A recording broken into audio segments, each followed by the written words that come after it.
Partai pimpinan Zulkifli Hasan, Partai Amanat Nasional atau PAN mengisyaratkan akan kembali mendukung Ketua Umum Partai Gerindra Prabowo Subianto dalam Pilpres 2024. Hubungan dan komunikasi antara PAN dengan Gerindra sudah cukup terjalin baik.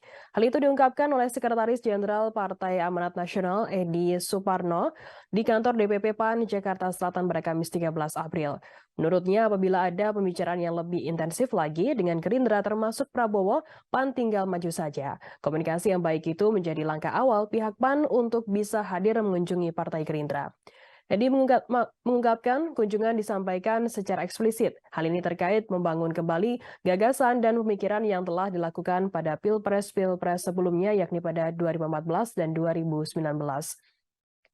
Ia menyinggung posisi PAN yang selalu setia mengusung Prabowo dalam 2 periode.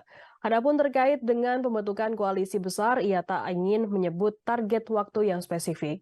Opsi-opsi koalisi sebenarnya selalu terbuka. Namun Edi beranggapan menyamakan persepsi sekian banyak partai membutuhkan waktu yang tidak sebentar.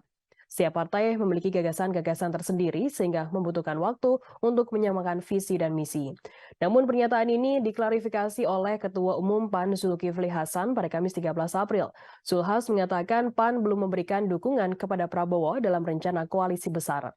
PAN hanya menjalin komunikasi politik saja. Zulhas menepis kabar PAN memberikan dukungan kepada baca pres tertentu.